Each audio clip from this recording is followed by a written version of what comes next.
Welcome to Improv for the Podcast. On this week's episode, we're joined by Beatriz Herman, who will tell us all about her improvisational journey. We'll play a couple games, and most importantly, learn how she improv'd her life. Let's hit it.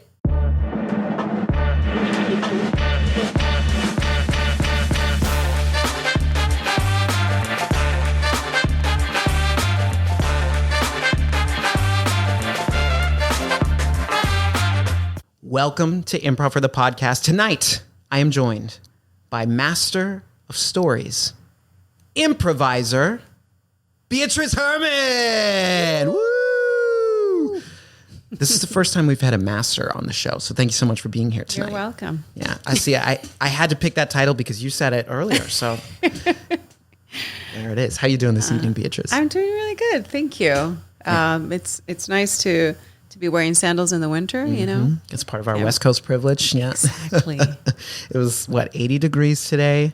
Yet I'm wearing a sweatshirt. It's kind of like getting the mindset of winter, even though it's not here. Right. Exactly. Yeah. That's how it goes. Yeah, I have to try. And I work in an office. Sometimes there's air conditioner. Ooh, it's low 70s, chilly. I gotta try. So as we're getting started, I just want to ask, what's your relationship? How'd you find this old place, old IFTP? Old IFTP. Yeah. I was driving by. No and way. literally. I was like, there's a theater there. I should probably do something creative with my life. And I Googled it. And next thing you know, I'm signing up for a class. Wow. Yeah. Wow. This is a new one. I've never heard I was driving by and saw it. It's always like, I went on Yelp and they had good reviews. Or I came to a show, but driving by, I love that. Yeah. All right. Old school way. Old school way. Yeah, that's how we used to find things. That's still the best way to get a good deal on an apartment, right? You got to drive around, find the signs in person. None of that Zillow, all that business. Right. You got to hunt them down. So it's the same thing. It's the same thing. Yeah. All right. So when was that? When did you get started here? So that was I was driving by in June. Okay. And Nice.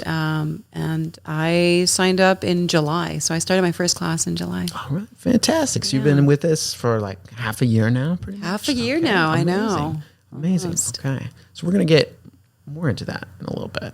Because I want to ask teachers, what day of the week you're taking classes, all this stuff. We're going to get there. But before we do, we got to play some three things. Okay. It's an IFTP tradition. So three things, but it's personal. So I have some categories selected based off what I could learn from you from Instagram. So we do some impressive research. I used to do LinkedIn. I got locked out of my account. I got to fix that. Oh, so no. That's really affected my research. Did you not pay your fee? No, it's not even that. It's tied to my college email, which I haven't touched in years. Yes. And I don't know how to get into that. Yes. So, yeah, it's not good. Not good. I know what you mean. Yeah. I had the same problem. I finally fixed it. Okay, I got it. Yeah, it's I just got to sit down, spend some time. But I only go on there for this show. And then every time I remember, I'm like, oh, right, LinkedIn's blocked out. And then I just forget it. Just forget about it. I'm like, we'll stick with Instagram or, Facebook, whatever I can use. All right. So you played three things before, and then we kind of talked about it. I throw you a category. You list some stuff. We move on to the next one. Done. Perfect. All right. You ready? I'm ready. Okay. These are three things. First category, rom-coms. Okay. What about them? I'll just list three rom-coms. Three Top rom-coms. of your head. Well, J-Lo comes to mind. Okay. She has so many, but the first one is Made in Manhattan. One. Gosh, I'm terrible with movie names, okay? So forgive me. If you could throw out someone who's in it, maybe we can get you there. George Clooney. I think is it considered so many? Is it a rom-com if it's I think it's called Up in the Air. Up in the Air. Is that a rom-com or not really? I like it, so let's count it. Up in the Air Let's too. count it. Yeah, Let's yeah. count Anna it. Kendrick, George Clooney. It's a great relationship. Yeah. Interesting time in history. Yeah. And it's a holiday movie. Holiday movie. Okay. I'm probably not going to get it. So I'm really going to fail at this one because I really suck at the names. Okay. Let's try it. Let's go for it. What do you think the name is? Holiday switch. Holiday switch. All right, 3. Very nice. Or holiday swap. Holiday swap. There's 4 Christmases. I think that's one. Holiday swap. Where they like end up with like the different partners. They travel. Is that The Holiday? It might be the one Holiday. Jack Black's in it? Yes. Oh, okay. Jack Black is The in Holiday. it. Yeah. Oh yeah, you're better. Is it Jack Black and Jude Law? Yep. Okay. Yeah. That's who else? I can't remember. It's a good one. It's a classic. It is a good Yeah. one. Those are 3 great picks. Made Manhattan, Up in the Air, The Holiday. All right. Strong start. All right. This next category, I'm going to push you. We're going to go a little faster. Okay. Ooh. All right. Here we go. Soccer positions. Defender. 1. Forward. 2. Goalie. 3. Very nice. Last category. Mom stuff. Mom stuff. Mom guilt. 1. Martyrdism. 2. Or martyr. And wine. 3. These are 3 things. All right. Very nice. I love that speed in the last 2. You were like on it. Yes. All right. So we're going to circle back. Why did I ask you about rom-coms? Because I actually love rom-coms. As much as I love them, I don't remember the names. That's okay. But I like the old school, like 90s rom-coms. It's like You've Got Mail. You've Got Mail. Sally. Yes, You've Got Mail. Classics. I was going to say Tom Hanks, but I couldn't remember. Just any Tom. Yeah. That's Any always Tom a good one. Hanks, Sleepless in Seattle, right? That's another Sleepless Tom in Hanks. Seattle. Yes. Yeah. Yeah. Pretty much. Yeah. Any movie he was in the 90s, pretty much. Yeah. A lot of them were rom-coms. Yeah. I love Tom You put Hanks. Forrest Gump, I remember, in your information did. sheet. Also, I love Forrest Gump. It's not I don't think it's a rom-com. No, it's, what is Forrest Gump? How do you even describe it? It's like a biography. I think so. Yeah. I think it's a biography. Yeah. It's all kinds of emotions in that movie. I love it. Yeah. Yeah. It's all my all-time favorite. Yeah. If it's ever, it's one of those movies you used to be able to catch on TV and it'd be like halfway through and you're like, well, it's on. So I guess I'll watch it. Yes. And then on like TBS or, one of those channels. Yeah. TBS. Yeah, that's an all-timer. Mm-hmm. Okay. So rom-coms. Hey, much respect to rom-coms. All right. Second category. Why don't I ask you about soccer positions? Because I grew up playing soccer. There you go. I couldn't afford the AYSO, like the club. So I would play for the leagues, the city leagues. Yeah. And I played for Pomona City League. Okay. So shout out to Pomona City League Soccer. Yeah, Pomona City League Soccer. We got tons of listeners from so many Pomona City Soccer League. So a lot of soccer fans are into improv. So just a ton of crossover. Yeah, I grew up. I played soccer for 10 years. I played varsity in high school. Nice. Shout out to my coach, Marquez. Shout out Coach Marquez. Coach Marquez. Hope He's you're going to still hear coaching. this. Yeah. Thanks, Coach. Thanks, Coach. Yeah. He's definitely not coaching. I know that for a fact. Okay. But I know. Yeah. He retired. Oh, okay. Oh, well then, congratulations, Coach. Congratulations on the retirement. Exactly. Yeah, good. Soccer. I actually a year ago I started playing for the West Side West LA City, like a league club. Oh, okay, cool. For adults, social. Right. Yeah. So just trying to go back into my youth. Yeah. My youthful soccer years. Yeah. I love soccer. Yeah. I think that's amazing. I think, side note, but like playing sports as an adult, I think it's like a really good thing. Like it's just good for you. Yeah. Mm-hmm. Yeah. And it's fun. It is really fun. Although I will say that getting injured is not fun. Yeah. I strategically selected a social league because I'm like, they're not going to be very competitive, though there were a couple. Yeah, there's always going to be. I got slammed on the face with a ball, and it was like almost lights out. I was like, maybe I need to reconsider playing soccer at this age. Yeah. It's tough out there. It's tough. Yeah, because the recovery is not the same. It's not. Well, and then you have to go to work, and you're like, I can't recover from this injury properly. I'm like, I can't see. I'm seeing blurry from one eye. Yeah. I had a basketball injury earlier this year. So it took me out for like a month because I messed up my finger, and I was like, I can't bend it anymore. The doctor's like, you shouldn't play for a while. I was like, no. Yeah. No, it's not an option. Doc, come on. It's all I got on the weekends. No. Yeah. So I understand, but that sounds less severe than a soccer ball to the face. That, oh man. Yeah, it was very close too. Yeah, No. that could have been a career, you know? I know. Just like that. Not the face. Yeah. All right. So that last category, mom stuff. Why'd I ask you about mom stuff? I have a 2.5-year-old. Yeah, I was going to say. Two-and-a-half-year-old. Yeah, I became a mom. Congratulations. Thank you. I have a daughter. Her name is Ariela. Aw. And I was considered a geriatric mom at 35. What? So, yeah.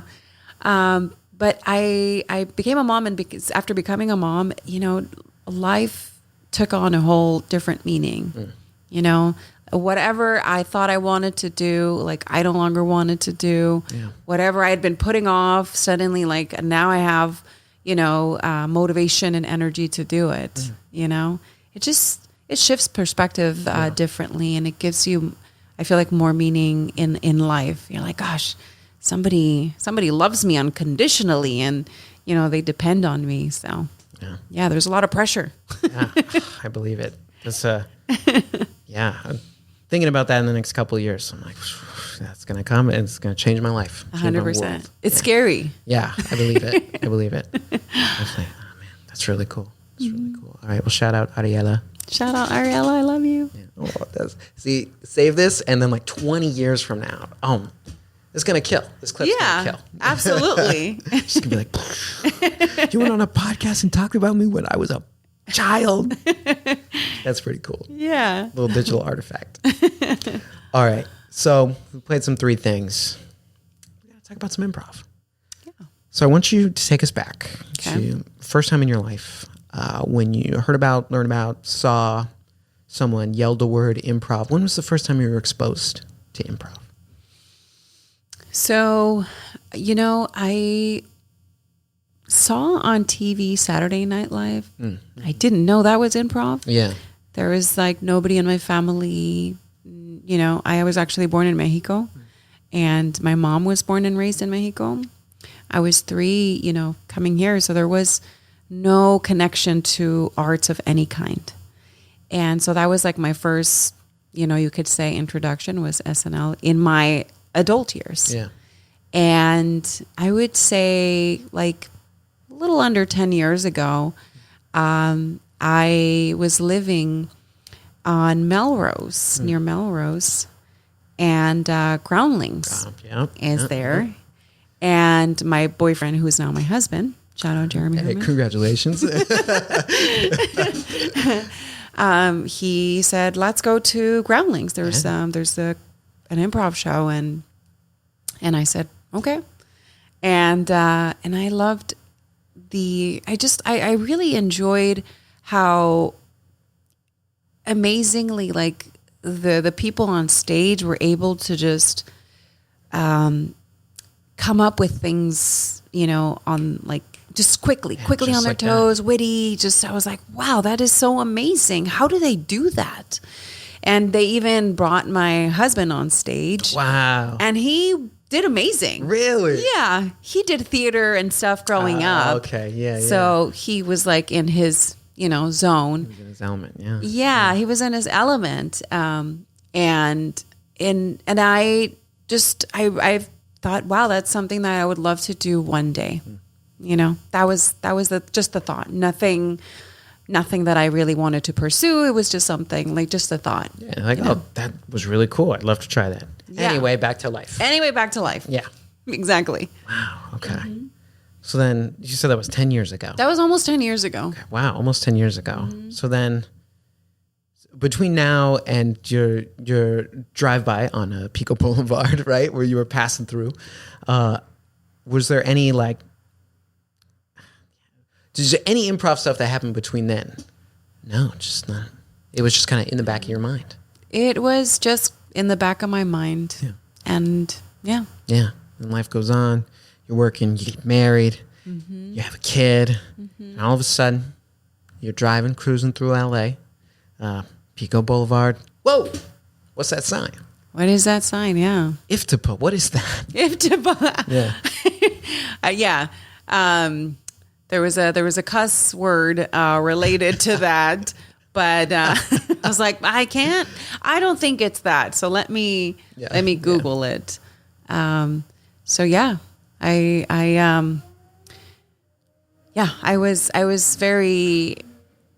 was curious. Yeah. I was curious. And you know what's interesting is that for as zero improv, or theater experience that I had none. I actually, in high school, I played soccer, but I not only played soccer, I was a part of the choir. I was a part of the dance company. And I just loved performing. Yeah. I loved performing. I loved the stage, loved a mic, and expressing myself creatively. But it was something that I didn't realize that was so deep innate with me. And I think that is what becoming a mother actually woke up in me, because, they say like becoming a mom, it breaks you apart and then you have to pull yourself back together again. And for me, it was pulling from pieces that were kind of buried deep within. Yeah. Wow. That's amazing. Yeah. It's like, this huge life change. Kind of like you said, you built yourself back and you're like, I'm going to go do these things. You started playing soccer as an adult, right? That rocks. And then you're like, I'm going to do improv now. Like, that is also very cool. And I think, interesting to hear. I always love hearing folks talk about, like growing up, like in high school, right? You were doing choir, you were doing dance. Like those are performing arts, and you had that confidence and that you enjoyed being up on stage and in front of people. And now you're just finding another way to do that, right? And you didn't realize it at the time, but now all these years later, you're like, I'm going to do improv now. So I think that's really cool. Yeah. Just like kind of those avenues where we find ourselves. It's like, I have a way to perform again. Yeah, but you know what the difference was? That I wanted to do something out of my element, something that I've never done before. I really was looking for something to challenge I was going to say myself and me, and so it came out my. Challenge my. Oh, British, very nice. Very British. Yeah. All right. So you look up this place online. You realize it's not a cuss word. So that's good. And you're like, we got to talk to Matt about that. Maybe it's a branding issue. Say, Matt, we got to clarify. Maybe it's genius branding. Maybe that's it too. Because it was a hook. It caught your attention. Exactly. Right? Yeah, just from a mere passing through, Good marketing. Yeah. Okay. All right. Well, compliments to Matt. So you sign up. Your first class. Who'd you sign up with? Who's your teacher? What day of the week? So I signed up with Matt. Oh, sorry. It was like beginner's class. I'm like, yep, definitely signing up for beginners. Yeah. And I signed up for Monday nights. Okay. Monday nights. Man, okay. Yeah, that's a great class to start in. Okay, so you signed up. You show up. What were your first impressions? I was terrified. I was so terrified. I had no idea what to expect. I knew what I was sort of signing up for, but not really. I didn't really know, really. Yeah. Like I knew I was signing up myself for like challenge and like stepping out of my comfort zone, but had no idea that I was going to be, coming up with like characters and making a fool out of myself in front of strangers, which I always had a hard time with, but I was like, no, I got to overcome this. Yeah. Yeah, you got to overcome it. Yeah. So, I was terrified. Yeah, you were terrified. Was it like those first few classes, you're also like, all right, can I get 2 people up, please? Matt always does that. Were you one of those folks who was like, let's go for it? Or were you like hanging back a little bit? It took me months. Yeah. Before I finally, actually the last month. The last month that I was in his class, I was like, all right, I'm ready. Yeah. Yeah. Yeah, it takes that time. You got to build towards it. And then once you're ready, you're ready. Mm-hmm. Okay, so you said last month in that class. Have you jumped to another class since then? I did. This month, I've recently jumped to a more advanced class. Is it a Matthew Moore class or someone else? No, this is an Ava's class. Ooh, Ava's class. Okay. Yeah, I heard she was like the pro. She was like, she will, help you build yourself into a genius improviser. That she will. She will. Yeah. So, yeah. Yeah. And her character work, crazy, out of control. Oh, I've seen it in class. I'm just like, whoa, I want to be like that. Yeah. Yeah. Oh, yeah. Oh, my gosh. Yeah. She is gold. Some of the voices she does. I have not heard the voices. Oh, you got to see. Have you seen Ava perform? No. Oh, you got to say, okay. When there's a show, Ava she's got these great characters that she just pulls out, and you're like, man, it just kills. But maybe it's good that I don't, That's true. Maybe not. Because then I get to know her, and I don't have this like expectation and like this intimidation, because I probably might get intimidated, Yeah. That's true. That's true. She's not scary though. She's not the most approachable person. She really is. Also so talented. She is. Yeah. 100%. Yeah. Absolutely. So that's really cool. So you've had Matt's class, you've had Ava's class, and like already, like we said, like 5-6 months you've been here at IFTP. So what do you think are some of the things that you've grown in since you started as compared to now? Wow, that's we got to reflect, so many things. While I was at Matt's class, sometimes he was away, and I got to take Matthew and Benjamin's class. They got to teach the class, and so I got to experience their teaching styles, which it's very interesting how different everybody is, but how fun. Yeah. Everybody's so fun. And I would say for me, it was just basically just getting out of my head was the first step. That was the first step, is getting out of my head. The second step was overcoming, like, looking and sounding silly in front of strangers, getting over that. Yeah. And I think one of the things that, has also helped me is, and I had no idea about this, but sometimes I would have to make up a class, and I would only be able to come on Wednesdays, not on the weekends. Yeah. And so I was coming on Wednesdays in a more advanced class, and I had no idea that it was advanced class. I was just like, I got to make this class, and this is the only time I can do it. And I remember Matt actually taught that advanced class. And everybody's like, gray space, and use your body. Don't say anything. Don't ask any questions. Don't introduce people. And you're just like, ugh, so much, so many rules. Stop. And then, the gray spacing, the which is just, using your space and like coming up with like pretending like you are mowing the lawn, pretending like you're pouring yourself a glass of wine but making it big, for your audience. And I couldn't do it. I was very, very small movements. And then, Matt at the end likes to, I think most of the teachers at the end of whatever scene you're doing, likes to ask, so how was that for you? And you're just like, wow. And I got very emotional. And I said, I don't know why. I got teary-eyed and I wanted to cry. But I felt safe being vulnerable. And I just said, I didn't know that I have a hard time taking up space.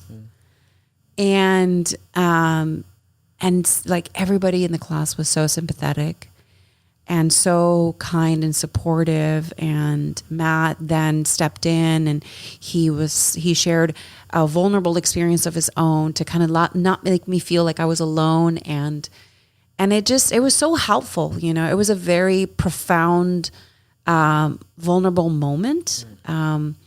And, it was the first time that I felt like I could be vulnerable. Yeah. And I recognized something. I grew in that moment, and that realization allowed me to be like, oh, okay. So now we're going to learn to take up space. Now that's the thing to do now. Yeah, so that's what I'm doing now. Yeah. It's very empowering. Yeah. And I think that can really, once you come to that realization, right? Because it takes time. You have to work at it and find it for yourself. Once you get to that point, I think, it can really also just be empowering for you as a person, but also elevate your performance as well. Because it's that's what we want to see in improv. Get up there and own it. You know? That's what it's about. That's what makes a great performance, just committing and owning to whatever it is you're doing. Yeah. Yeah, and an audience is going to eat that up. 100%, right? Yeah. I wanted to add something because I just recently with Ava's class, and I just seeing the progress in the last, 5-6 months that I've been doing it. I showed up to the class, I guess, in my A game. Oh, right. And I was, for the first time, I actually believed that I was funny. Like, people have told me, like, you're funny. And I'm like, no, you're just saying that because you're being nice. Yeah. But I actually heard myself, and I got these genuine laughs and these characters that I came up with. And I was like, oh my gosh. I was so proud of myself, and I was just like, thank you, Ava. Thank you, Matt. Thank you, IFTB, because this is just, there was a healing moment for me. Yeah, absolutely. Yeah. And just to be able to be like, wait, I can be funny. Yeah, for real. I really believe that. You know? For real. Yeah, because it can be so hard when someone compliments you like that, right? You just want to be like, oh yeah, sure. Thanks for saying that. It can be hard to accept that, right? Yeah. But then sometimes when you're able to see it for yourself, you're like, oh, okay. No, that is actually true. Mm-hmm. And it's good. And I think everybody needs to experience that. Yeah. Yeah. Absolutely. Yeah, because most folks aren't good at taking compliments. It's just, oh, yeah. I realized. Brush it off. Exactly. I realized I had a hard time taking compliments, accepting compliments. Yeah. Yeah. Yeah. I feel that. Still.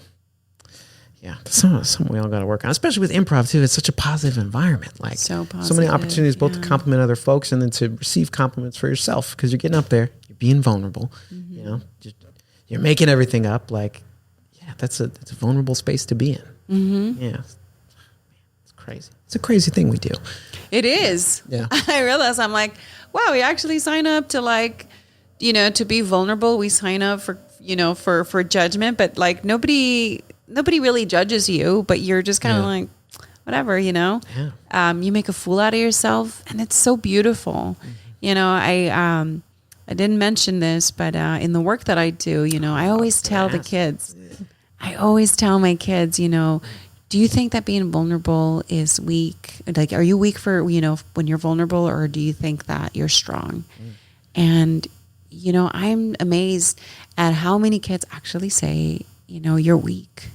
You're weak if you show vulnerability. And I'm like, no. Yeah.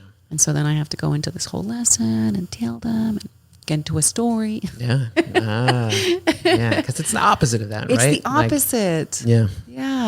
That's the hardest thing can be then, showing your true self, opening up, being vulnerable. It's so hard because it requires strength, right?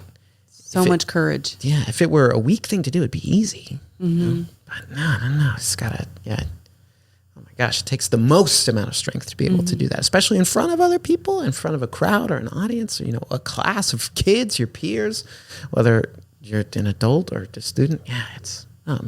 Yeah, incredibly challenging thing to do. So actually, kind of a great segue at all. So as some of the work that you've done here at IFTP, has there been any crossover with your professional life? Let's see. My professional life. Yeah, your career. I like how you say professional. Yeah. I've never actually considered myself a professional in anything. And, if I even have the time to even share a little bit about my background and how I got here. But basically, in the work that I do, so I work with a nonprofit, and we are a storytelling organization. We're storytellers, and we tell stories, but we also help the students, the youth, middle school, high school, and even educators. We help them to reflect on their stories. They learn to write their stories, and then at the end, the most powerful thing happens. They share their stories with each other, and the cathartic experience that they get is very beautiful to watch. It's emotional. I've cried with them, but it's such a beautiful experience to be able to witness these kids. You meet them and they have these guards up, and you win their trust, and then they share the most vulnerable, deep, dark parts of themselves. They trust you, you know, and then they let down a tear, and it just says, "I feel safe with you," and that's making me get emotional. But yeah, I've had a lot of cry sessions with a lot of these kids. Absolutely. It's not for the faint for of the heart. faint of heart. Yeah, exactly. This work is not easy. Yeah. No, Yeah. I believe it. Yeah. I mean, you're asking those kids to be vulnerable too, which Yeah. about this. That's hard. Yeah.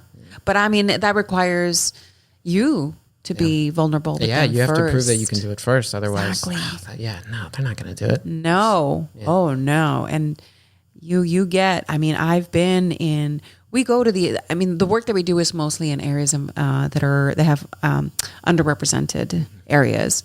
And, I mean, I've shown up at Watts, and this is like, it's not even like a high school, you know, it's like a building. Yeah. And it's like an office, and there's tables and chairs, and there's this kid that walks in with an anklet monitor on him, a girl who is like, she has a 2-month-old baby at home, and this other kid who's, you know, has very like, I think they're probably in a gang, you know, but that's like, to me, like it's scary at first, because you're like, wow, like I have to work twice as hard to earn their trust, because their trust has been like, you know, damaged. Yeah. You know? And I've had to get real, you know. I've had to like tough love and say, look, I know you think I don't care, but I do. Yeah. You know, kind of like, You showed up. That's why you're there in the first place. Exactly. So there's been a few, not a lot, but have been a few of those where I was like, oh man, the neighborhood is sketchy. But it's like they need someone that has a similar history, that grew up with similar backgrounds, and then that can see them, you know. Yeah. That's really cool. That's really cool. Okay, I'm going to ask you a couple work questions. Okay. It's related. And that's why we're here, to learn about you. For your work, is it often like kind of like a one-day session you go in, or is it like kind of like a week-long program, or kind of what's the timeline look like if you're coming into a school or classroom? It depends. It depends if their school, you know, was able to afford, or like, because they're given funding for certain programs. Yeah. So it depends how much they budget, and they say, okay, well, we want you guys for one session, which is usually like a guest speakers, where I just come in, I share my story, they get to ask questions, and I get to answer. Yeah. Or there's, you know, 5 sessions, 1 hour in lieu of class. So I take up the class time. I teach them. I give them a journal, and 1 hour, maybe 90 minutes, and once a week, or maybe if the teacher wants to have it every day for the week, then we do that. But yeah, typically it's once a week for 5 sessions. Yeah, wow. It's the most common one. It's the storytellers workshop that we do. Because I imagine just talking about, you know, coming into a space and like having to establish that trust with the students, right? I mean, in such a short amount of time. Mm-hmm. Like as a classroom teacher, like, you know, in theory, you have all year. You know, you're going to get their trust quicker than that. Otherwise, the year won't go well. But still, you know, you got every day. You got the class periods. You know, you have that repeated schedule. Where like in your situation, gosh, that's got to be incredibly tough in the short amount of time that you have. It's tough because by the end, like, you've won their trust, and they want you to stay, and you're like, I gotta go. That's the hard part too. Yeah, it's like you're there, you make an impact, and then you're like, I'm sorry, like I gotta go to the next school. Exactly. Because there's other kids, you know. And the thing is that in our work, in the work that I do, we don't really get to see the fruits of our labor. Yeah. You just have to trust that it's happening. Yeah. You come, you plant, you leave. Exactly. Yeah. Yeah. Wow. It's like, what's that book? You ever heard that book, like Yardsticks, like the educational concept? No. Yeah. We talk about like, it's the idea, I think it's Yardsticks. Oh, gosh, it's my PD's all mixed up. But it's like the idea, like with any like one teacher or educator, you know, that your impact in the student's life, like you can never see like the entire arc of it, right? You come along and you push them a little bit further, and like you both play a significant role and an insignificant role, right? Because you're one of many teachers or educators, you know, adults that student's going to impact in their life. But your goal in the time that you have is just to push them a little further along that line, along that development, to help them in their journey, right? Mm-hmm. It's like you don't want to overestimate yourself, but you don't want to underestimate either. Yeah, That's the thing. It's like, hey, I have a role to play here, so I'm going to do my best. That part, help move them along. Yeah. And then I don't get to see the end result, but I hope I kind of move them in the right direction, you know, with whatever part I played. Have you ever reflected on your story? I'm trying to, we did. When I was a teacher, that was part of like our summer work that we do. Like everybody would share their stories in front of the staff. It's like all the staff would get up. Yeah, it was cool, but it was also tough because it's like 30 teachers. So like we had to break it up into sessions, but we'd usually do that almost as an annual thing, which was cool because we'd kind of think about like how everyone's lives would relate back to like what we're doing in the classroom or approaching the classroom or just the work that we're doing. Mm-hmm. So yeah, we did that. Gosh, I'm curious to like what approach or like what was the format of it? Yeah, I think everyone, we'd start by drawing like a life map. That's kind of like the initial exercise, just to get you thinking about significant moments from childhood to now. Like, how'd you get to this school, right? Mm-hmm. Like, where'd you come from? How'd you end up here? And then generally, I think everyone would be given like a maximum of like 10 minutes to kind of talk through their story. And some folks, would do like a broad life one. Some folks would focus on like a particular moment or event that happened that really kind of changed their direction in life. Yeah. Wow.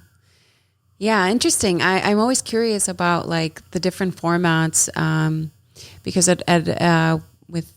with our organization we go through different, we call it 4 elements, the 4 elements of storytelling, and those are the people. We focus on people first, the places, the settings, the events, and the lessons, because there's many stories. There's different stories that involve people. There's many stories that involve settings. There's many stories, experiences. On experiences are the things that that we experience, a moment, and then there's the lessons that you learned from doing something or from not doing something, or maybe you learned it from somebody else. Yeah. So yeah, I had to go through like the storytelling format before I went to teach it, and boy, did it uncover a lot of things. And it was actually the first time that I told my story. In 2021, I finally looked at my story, and all of that is, again, tied to why I do what I do and the reason why I decided to do IFTP, because, improv, there's a lot of, like when you connect with people, there's a lot of improvising. You have to improvise. Oh, yeah. And I think for me, it was more like, I want to find better ways to connect to these kids. I want to be able to have fun, while I connect with them, because you have to get to their level. Yeah. You can't speak from up here. You got to get down, and you're going to be like... They're going to tune you out. Yeah. They're the terminology that you're learning, I'm like, what does Sigma mean? Oh, yeah. Oh, man. It's so Sigma, mister. Like, that's, oh, man, the amount of times I've heard that. Yeah. Mister, it's so Sigma. Yeah. I gotta stay relatable. Yeah. Oh, yeah, it's tough. They move so fast, Yeah. But like you said, connecting with the kids, you gotta have a little bit of humor too. I mean, you gotta be thinking on your feet because they're gonna say stuff that's gonna catch you off guard. Both that's funny, sometimes sad, and everything in between, right? And you gotta be ready for that and ready to respond. And especially with middle schoolers. Yes. Oh my gosh. Yeah. I love that age group. It's a wild one. It is. It's really fun. I really enjoy doing storytellers with the middle school students. Yeah. And there's less writing with middle school students. There's more writing with high school students. With middle school students, it's more about drawing. Yeah. Drawing and sharing out loud. Yeah. Speaking about what you drew, right? Yeah. Because then it's good being able to explain it and kind of like your feelings behind it. And, all of that. I love it. Some cool stuff. Okay, so kind of jumping back to improv. So thinking about long term, right? So you've been doing this about 6 months now. Is there any like goals or achievements or like just personal things you want to accomplish, like either in improv and something in like a related field, kind of looking ahead in your work here that you're doing? It's interesting that you asked me that question because I think over the last, again, going back to becoming a mom, I've recently in the last year went through like I guess you could call it a metamorphosis. I've gone within. Sometimes it's all about like your physicality and like how you look and like you change your style. For me, the last year, it was about going within and really checking in with myself. And as spiritual as it may sound, I had to revisit old childhood parts of myself that I had abandoned. And so I guess you could say that in the last year, I've been going through like a very healing journey of, going to Costa Rica and experimenting with plant medicine. Yeah, sure. Yeah, why not? Why not? And just healing old wounds, that really needed some nurturing. And, but also it's this like moment of creativity, just kind of like, not creativity, but like an idea sparked. I was in the shower because that's where all the ideas come. So a lot of thinking. When you're it's a great thinking space. This is no interruptions, that's, Exactly. Yeah. And I suddenly had this idea to start a podcast. And it's been a process because I've never recorded a podcast on my own. I've never done one. This is my first podcast interview. You're getting those reps in. Yes. Yeah. And I realized that, I have a story.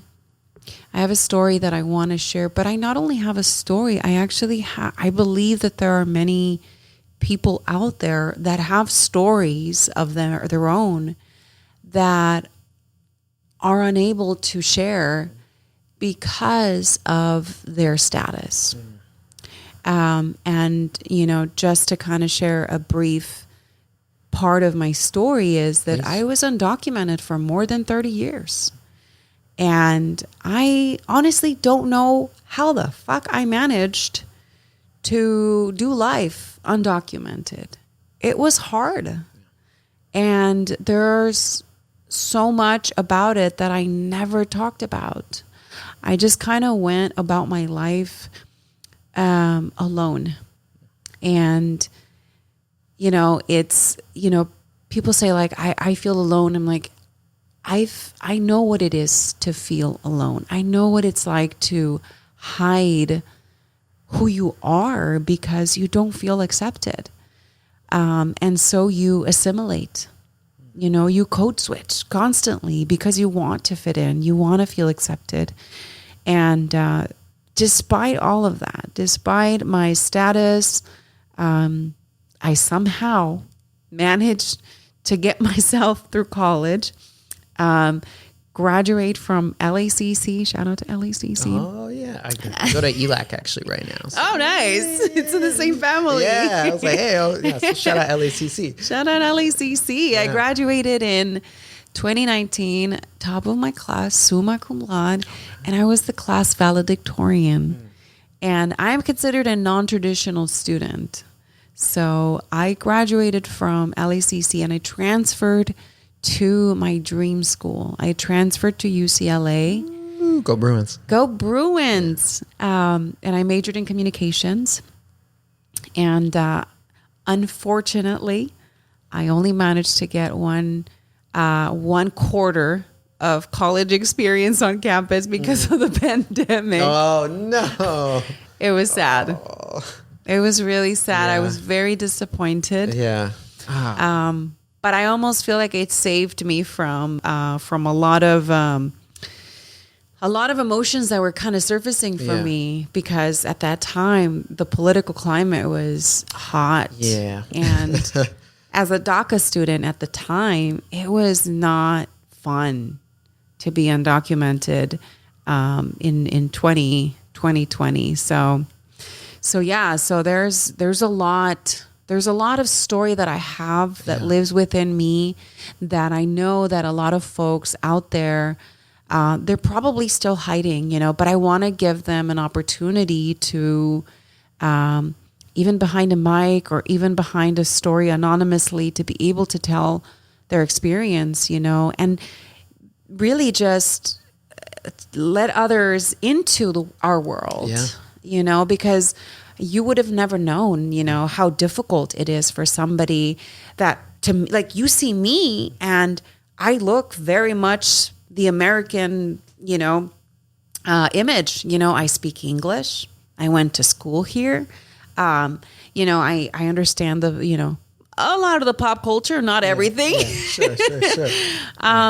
But you would never guess, and it was an identity that I, for a very long time, just kind of stayed away from. Yeah. I had a hard time accepting, so I wouldn't even plug in to undocumented resources at school. I was like, no, I'm not undocumented. Why would I do that? That's not me. Not me.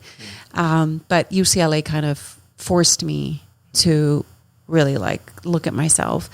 And so I feel like, I feel like there's so many things that I need in my toolbox, to allow me to become the not, I don't know if the right person is the right thing to say, but the person that comes forward and says, look, here's my story, and I overcame it despite all of these obstacles, and I still, I held on to hope. And an IFTP for me is like another tool in my toolbox that I feel like will allow me to connect better, with a lot of the people that I will be interviewing. Yeah. Because, it's like you have to be quick on your toes, you have to be, creative. Yeah. You have to be creative, and you have to be present enough to allow your creative juices to come forth. It's the listening. It's like an interview, and having someone share can be such a dynamic thing, because you never know what's going to come up, and you want to be able to respond to that or engage further with something. Yes. Yeah, and I think, like you said, just your opportunity to be able to give a platform to folks and shine a light on something that, it would be good for more people to know about and to understand, the experiences of other people out there. It's like, that's awesome. That's awesome. Yeah. Let me know when the podcast comes out. I will. I have the name. I have, everything. I just need to, I really just need to sit down and record. Just got to do it. Yeah. So maybe I can get some tips and tricks from you. Yeah. Let me know. The first one's the hardest. And then after that, it gets easier. And then once you get a process for it, it's just, the hardest part is just, you got to find people to come on. Yeah. I feel like that. Yeah. I'm like too cocky. I'm like, I'm very confident in approaching people and talking to them. Yeah. And I speak Spanish, and when I speak Spanish, I'm like a totally different person. I'm a totally different person. And I'm like, oh man, I change when I speak Spanish. You're like, who was that? But yeah, I realize that, when I see my people and, they see me and they don't think that I speak Spanish and then I speak Spanish. And then suddenly it's like they relax. Right. Yeah. Yeah. It's like, okay. You're okay. Yeah. It is como yo. You're like me. You're like, yeah, somos iguales. Hablo español. No te preocupes. Yeah. There's something beautiful about that. There's something beautiful about, somebody feeling seen. Yeah. And feeling finding seen. that connection maybe in unexpected places sometimes. Yes. Too. Yeah. Yeah. Really wow. It's good. Especially when I go to, I love working out, and I've tried every single gym out there, from the 24 hours, like the club. Like the basic, only like a couple treadmills and a couple, things. And then I was like, oh, I think I'm going to try something else. And then I went to Bally Total Fitness when it was around. It's no longer around. Oh, yeah. And then I was like, oh, I think I need to step on my game. I need to join Gold's Gym. Oh, yeah. Because, they're a little bit more fancy. Yeah, yeah. And recently, after I had my daughter, I was like, what's going to be my push gift? Yeah. And I love fitness. I love working out. I feel like it is something that saved me. It saved me during the times of, hardships growing up, because we were poor. My mom, she was a single parent. I had 2 older siblings who were, unfortunately getting pregnant young. And I had a younger sibling who was actually born here. My 2 older sisters and I, we were born in Mexico. And my younger brother, who's 8 years younger than me, he was born here. And he dethroned me. I was the baby, and then he was born. And wait, hang on. I know. I was like, hello, I have a problem with this. Yeah. Who allowed you? Who said you could come here? Yeah. I had this on lock. I'm not a middle child. So there was a lot of emotions that I needed to come out, a lot of anger. Yeah, you had to channel that somewhere. Exactly. Yeah. And as I got older, I did sports, but as I got older, I started to plug into the fitness world, and it saved me. Yeah. It's, as the natural endorphins that you build. Oh, yeah. That you create. And so I go to Equinox and I say that, because, I see a lot of people there that, first of all, when I go to Equinox, a lot of people don't think that I speak Spanish. And I go to the location that there's a lot of beautiful Persian people that go there, and they suddenly start speaking Farsi. And I'm like, it's not. Yeah. No, sorry. But seeing like the people that work there, and I love talking to them.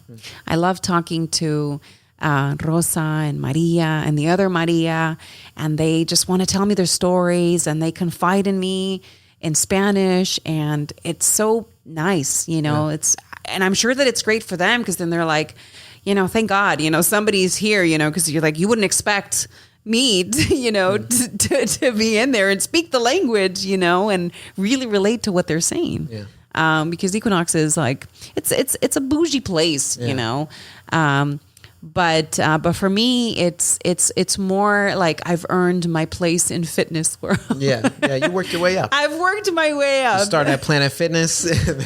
Yes. Yeah. I want those the towels everywhere, and I want the cleaning of the the equipment every 20 minutes. No, I'm kidding. Do they wipe it down? Sometimes they do. Oh, okay. But there's wipes everywhere. Oh, okay. This is very accessible. You can be like, wipe. There's eucalyptus, cold towels. Whoa. Yeah, stations. It's pretty cool. They got a 7-day trial over there. They have a 1-day trial. Yeah, that makes sense. Yeah, They don't want you to get real too comfortable. Yeah. We've seen you all 7 days of your trial. You haven't worked out at all. You've just been hanging out. drinking the fruit infused water. Yeah, the infused water, using the sauna and the steam room. Yeah, they even have cold plunges. They have cold plunges. Never done one of those. I don't know. I've done one. Would you recommend it? I recommend it. Okay. I didn't think I could sit through 3 minutes. They recommend only one. Yeah. But I was like, in the brain, the competitive you're like, no, brain. I can do this. I can be 1 more minute. 1 minute. 1 more minute.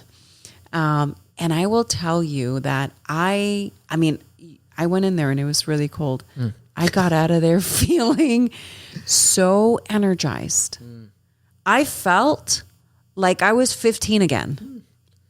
I would like to feel that again. It is amazing. Your body doesn't hurt. Yeah. Because, it goes, like when you put ice, what do they say when you get injured? Put ice on it, to decrease the swelling. Yeah. And I think that what it does is you decrease all the swelling in the body. All that inflammation.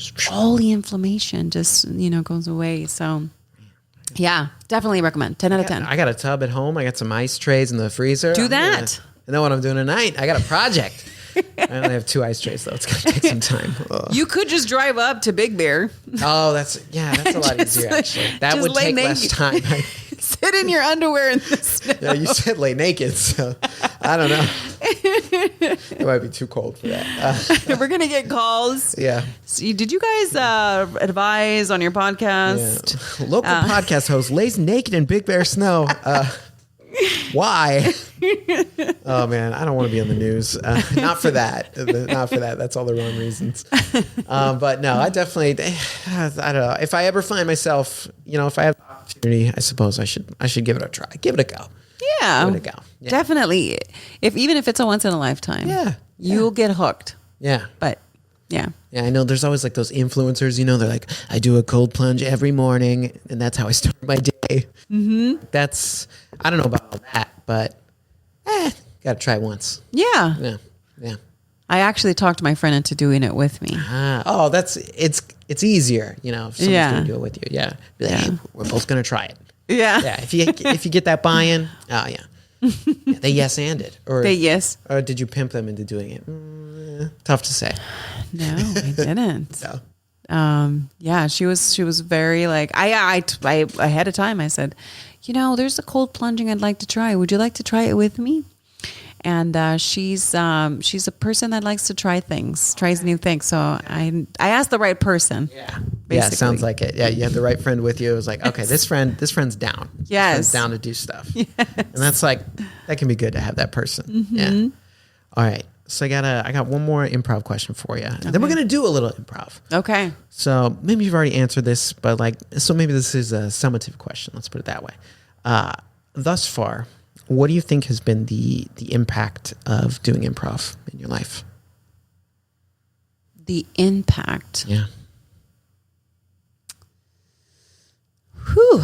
What is the impact? Just like a nice softball question. I would say, I'm thinking in terms of like the people that I've connected with. I've connected with a lot of new, amazing people. Yeah. I've grown in so many ways. I definitely challenge myself in a lot of great ways. And I feel like I connect better with my husband. It's so interesting because my husband has always been about connection. Connection. And for me, it was important, but not as important as it was for him. And I feel like IFTP has allowed me to stay more present. Yeah. As opposed to just like, oh, are we done with this conversation? Yeah. Like, hey, I got things to do. I gotta go. I'm a mom. Equinox calls. Yeah, exactly. Equinox. Sorry. I don't even know how to pronounce it, to be honest with you. I'm not sure. I don't know.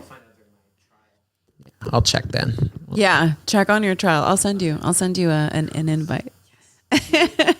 Wait. I think it's something crazy like $56 if you want to like if you're invited by a friend and you want to try. Yeah, like the guest pass. So you get a 1 day guest pass, and once they have your name down, then or 3 days, you can get 3 day pass. Ooh, wow. If I invite you. Oh, I see. If you know someone. If you know someone, then know someone. Got it. Yeah. But there's like an online forum. The're like, hey, I'm giving away my 3-day Equinox gift. Basically. Whatever it is. Yes. Okay, good to know. There's got to be a market out there. Yes. Okay. So connection. That's been a big thing. Connection with my husband, connection with other people, and connection with myself. Yeah. So connection. There you go. Well said. Yeah. All right. Beatriz, you ready to do a little improv? I think so, yeah. All right. I might need some warm up. Yes, and... Yeah. Yes. And... okay, I'm going to hold this cable because this mic is being a little funky tonight. I might swap it out later. Anyway, that's a me problem. All right. So we're going to play a little game. Okay. Because in the spirit of the new year, when this episode is coming out and also being recorded, we're going to play a little game called a New Year's Resolution. Okay. So how this game will work, we're just going to start a scene. We're at a New Year's party. Okay. You know, it's going to go how it goes. But at some point, each of us is going to state our New Year's resolution. But that has been pre-written for you. Oh. On this piece of paper. I do know what they are, but I also don't entirely remember. So that's good. So you're going to pick one of these. This one's calling my name. Okay, there you go. Because it's got an arrow. It says you. Arrow. Yeah, that arrow. Yeah, it's some it's old script that I just tore up and wrote on. So at some point during the scene, I think it's written in French. Oh no, nope. It's just my handwriting. No, it's upside down. Oh, okay. I was like, wow. I tried a little harder. I think I found that my handwriting is getting sloppier the older I've gotten. Same. I think it's just not being in school anymore. Like I don't handwrite things as much as I used to. So the practice, the reps aren't there. And we're also a little bit more in a hurry. Yeah, that too. And I'm left-handed. I don't hold the pen the right way. It smudges on my. It's the whole thing. They didn't. Back in the day when we were learning how to write, they did not help me. They should have fixed. They were like, "You're holding it wrong." But they didn't. They didn't. So they didn't. They didn't think people should write with their left hand back then. Yeah, maybe that's what it was. That's the devil's hand, boy. What are you doing? I don't know. Yeah, I don't know what happened there. I don't even know who to blame, really. So just all the teachers, all of them. No, I shouldn't do that. I have much respect for teachers, and yeah, it's a tough gig, a great gig, but a tough gig. All right, yeah. So let's do some improv. So yeah, we're going to be at a New Year's Eve party. At some point, each of us is going to drop one of these resolutions. Doesn't have to be right off the top. We're just gonna kind of see where the scene goes, and then I'll black us out when we're done. So I'm just kind of dropping this into the... Yeah, we're going to start the scene, see where it goes, and then at some point you'll be like, all right, okay. I didn't want to tell you, here's my resolution for the... Yeah. I love it. Yeah, just like that. So I don't know which one you have. I'll find out which one I have at some point.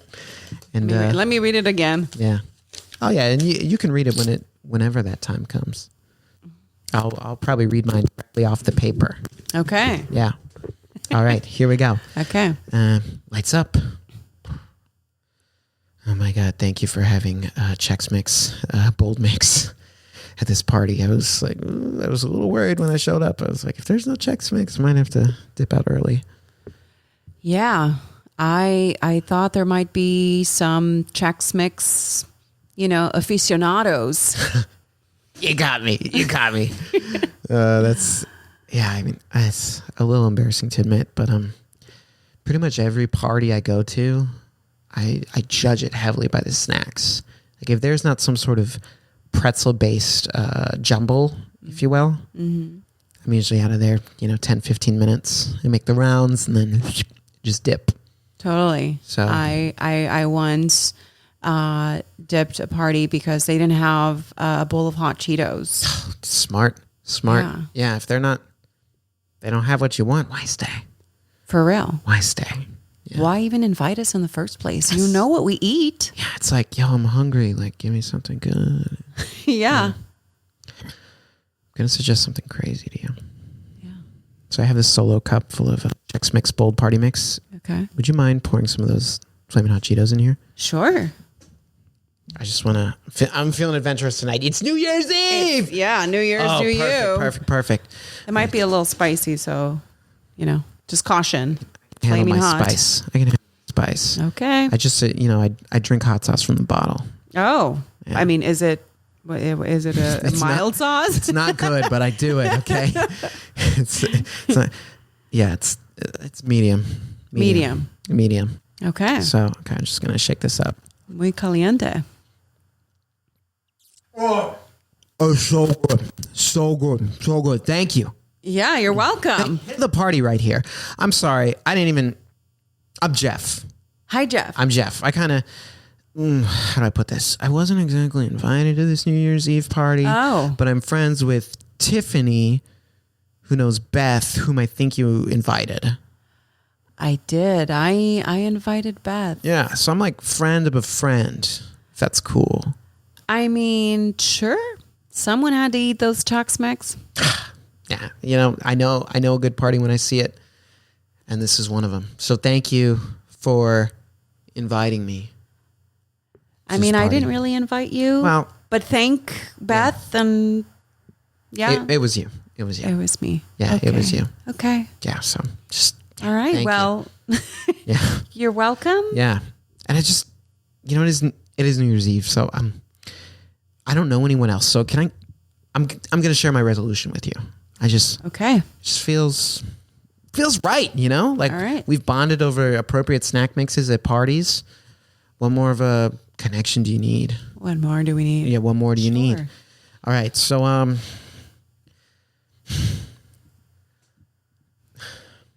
been thinking about this a lot and never said this out loud to anyone.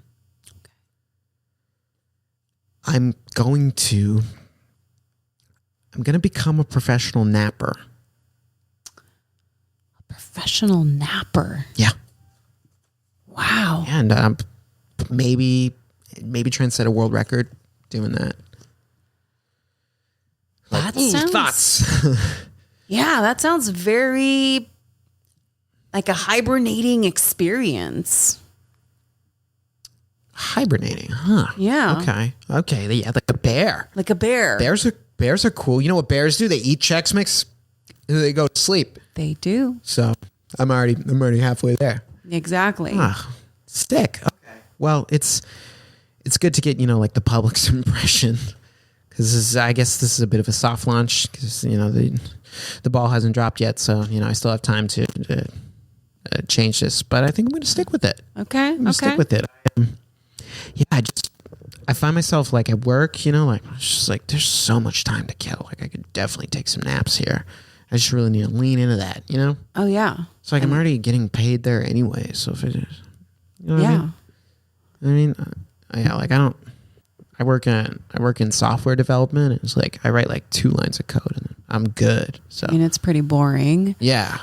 So yeah, I can see why you would feel inspired to become a professional napper. Yeah. It's just like, the time is there. Yeah. The time is there. It's really just, I gotta, put forth the effort. Yeah. Yeah. Put in my 10,000 hours, if you will. 10,000 hours. Yeah. Yeah. I think I really have something here. Yeah, I think so too. Yeah. I mean, sleep is good for the body. You're able to recover your brain cells. Yes. It's gonna be. Maybe you won't show up to parties uninvited. Wait, sometimes. Sorry, what? Oh, sorry. I just think that sometimes the lack of sleep. I'm like a +1+1. Right. That tracks. Yeah. I'm a +2. Of course, yeah. Like +2 to the squared. Like that's how parties work, yo. Yeah, that's like a thing now. Sure. I'm sorry. You have a problem with me being here, don't you? No.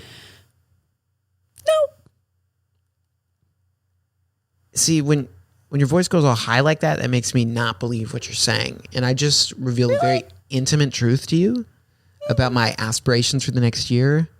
Yeah. I complimented your snack mix. Mm-hmm. I developed a delicious new snack mix involving Cheetos and Chex Mix. Like, gosh, I'm really putting myself out here. I'm laying myself down on the line because I'm trying to prove to you that I'm a valuable guest at a party. Yep. And I just like, I don't know. You're not giving me anything. And now you're just being rude to my face. I gave you Chex Mix. You're just lying to me. I gave you Chex Mix. You had that before you knew I was coming, though.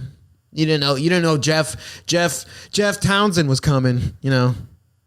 I shared my hot Cheetos. Which I appreciate, but I feel like you're being a little two-faced. I know. Sometimes I'm told that I have two faces, you know. I'm like, hi bitch, and like, serious. Yeah, it kind of hurts. Like I thought we were cool. Like we appreciate the finer things in life.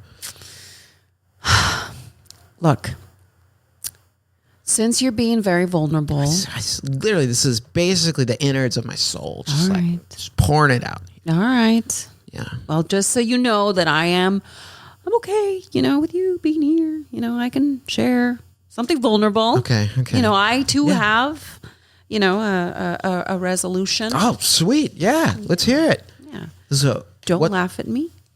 I wouldn't do that. Okay. Just saying. I'm not two-faced. Oh.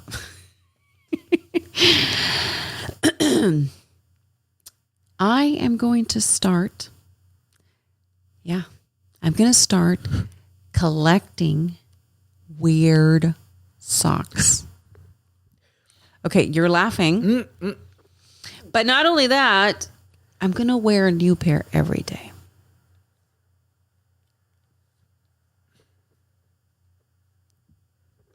That's like, I mean, I'm sorry, but like from a sustainability standpoint, like from a financial standpoint, I mean, not trying to rain on your parade, but like, it's like a lot of cotton, and like, yeah, the world's resources are limited, And like I'm not like a hardcore environmentalist, but like I'll rewear socks, Yeah, So see. I'm sorry. I am being really judgy. I'm being really judgy. Yeah, for somebody that didn't appreciate it. You're right. Right. I'm sorry. Look, it's fine. I'm used to people judging me for a lot of environmental decisions. Oh, there's other like questionable environmental things that you do. Yes, but I'm not going to go there. I just want to share with you. So what, you drive like a truck that gets 6 miles per gallon, I bet, huh? It's a nice Jeep. So, yeah, I bet you only use plastic utensils at home. I mean, it's a lot easier. I don't have to wash. Do you really have time to wash? I mean, you want to take a nap? What is it, 10,000 hours? 10,000 hours of napping. Yeah. Are you going to have time to like wash any utensils? I got a dishwasher. I got a dishwasher. So I just put it in there and then I take a nap. You know what? Some of those utensils are dishwash safe. Okay, that's good. That's progress. Dishwasher, I've been told it's way more efficient than hand washing in the sink. Really? So many people are saying that. I can't name them, but a lot of them are. A lot of them. Yeah. Okay. Yeah. Well, I'll trust you on that one. Yeah. Since you are, coding, you're supposed to be very smart and, you sleep. You sleep, like to sleep. Hey, I'm going to sleep more than anyone this next year. Look, I'm probably the most well-rested individual at this party. All right. Do you have a good mattress? No, I have an air mattress at home. Because I'm going to do my napping at work. So I don't need, why invest in that? I mean, you could invest in I'm going to say it in Spanish. Okay. Sofa cama. Sofa bed. Yeah. There you go. That would be smart. Yeah. Say I live in a studio and, it's great because I just deflate the bed whenever I want to have company, which is pretty much never, but it's like the options. You don't look like somebody that gets a lot of visit. I mean, no offense, but you like Chex Mix and you come to parties. Who invite you, a friend of a friend, and you like to sleep a lot, and you make fun of my socks and my environmental decisions. Yeah. I mean, fair enough. You got me there. Blackout. It's like, man, you got this guy pinned. Oh man, that was fun. Thanks for playing. Thank you. Yeah, I like that character. Also, now I'm thinking about hot Cheetos mix and Chex Mix. So that sounds so good. Oh yeah. I'm gonna. I have a project.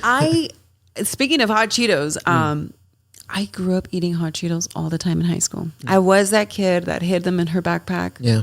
The teacher was like, "Don't eat in the class," and I was like, get it really soggy in my mouth. Yeah, so there's no crunch, and then yeah. And then I would drink I always carried. I don't know if that was you. I always carried my ice bottled water. So that it melts throughout the day. And I'm drinking water and throughout it's like the day. Consistently cold. Exactly. Yeah. I'm smart. Wait. So you're eating the Cheetos though, but your fingers, how'd you hide the evidence? Just real quick? I just wiped. Just on the pants, yeah? Or on the backpack, inside of the backpack. No one's going to see the thing. Yeah, gotta hide the evidence. Exactly. I respect it. But it's interesting because even though I basically built the stomach lining to accept all these hot Cheetos. You're like, no ulcers here. I can overcome. I cannot eat hot Cheetos for the life of me anymore. Really? I have not eaten hot Cheetos for a long time. And then one day I was like, I'm craving hot Cheetos today. Yeah. I'm going to eat a bag of hot Cheetos. I had the worst stomach ache. My stomach was so swollen. It was awful. Yeah. I was like, oh, this is why you don't eat hot Cheetos. Like, I see it now.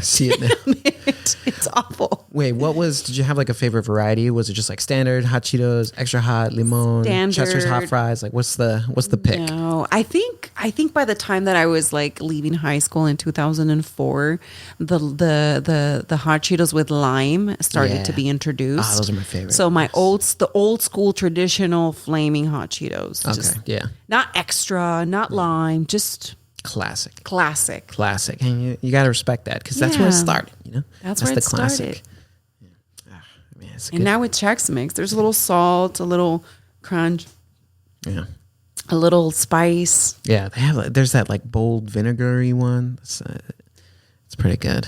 What has a vinegary? Chex Mix. I know more than I should about. That's why it was top of the brain. I was like, party Chex Mix. Let's go. Yeah. I'm not huge on Chex Mix. Okay. I think it's a more American thing. Yeah, I don't know. There's no one I know that's as passionate about it as I am. So let's just put it that way. Yeah, because I've only seen the traditional. Okay, that's like the blue one, right? Yeah, the blue and white. Yeah, so there's like a black and gray one that's like it has more spices to it essentially, so it's just a little more interesting. Yeah, I'm not big on spices. Yeah, it's like I don't know. I couldn't even tell you what's in there. It just tastes good. Pepper. When I first learned about pepper, I was like, gross. Pass. Yeah. And my husband's like, pepper rocks. Yeah. Right. And then like butter on bread. I was like, why do people do this to themselves? But now toast, I do it. Like buttered toast. Like, come on, like buttered toast. Like, I do it now because, I'm like, okay, fine. I'll try butter on toast. Who's going to turn that down? Anyone from anywhere. I say like, just heat up some bread, put a little butter on it. Like, that's got to be a universal enjoyment. No, it doesn't have to be. So like, that's one of those things. Maybe we figured out that's okay. Maybe. Yeah. Though a lot of people with high cholesterol, I don't know. Yeah, that's true. Yeah, and then if it's margarine, then that's another problem. Oh my gosh, my mother-in-law loves margarine, and you can tell she's a boomer. Yeah, because she loves margarine. Yeah, loves her sourdough with butter, and I'm just like, man, I don't think that's good for you, but all right, I guess. It tastes good though. Yeah, you've lived a long life, so whatever. It's like, well. What can I say? You're older than me. So, yeah. You have more experience than I do. Yeah. Yes. Nothing I can do about that. All right, Beatriz. Before we conclude tonight's episode, any last words you want to leave us with? Any last words? I guess I would just say, do yourself a favor and enroll in an IFTP class. Yeah. It's an experience that you won't regret. You can't regret it. It's hard. It's not something that you regret. It's something that you learn from, something that you grow from, something that you end up enjoying in the long run. And you have fun and you meet so many awesome people. Yeah, absolutely. Well said. Yeah. Well said. All right. Well, thank you so much to Beatriz Herman for coming on this episode of Improv for the Podcast. As always, we'll be back next time with another great episode. But until then, adios. Bye. Improv for the Podcast was created by Matt Moore and Michael Lee Evans. Edited and produced by Michael Lee Evans. And finally, presented by Improv for the People. Interested in more IFTP? You can visit us at improvforthepeople.com or on our socials, such as Instagram, TikTok, Twitter, and YouTube. Remember, new episodes are released weekly. Thank you for listening. We'll see you next time.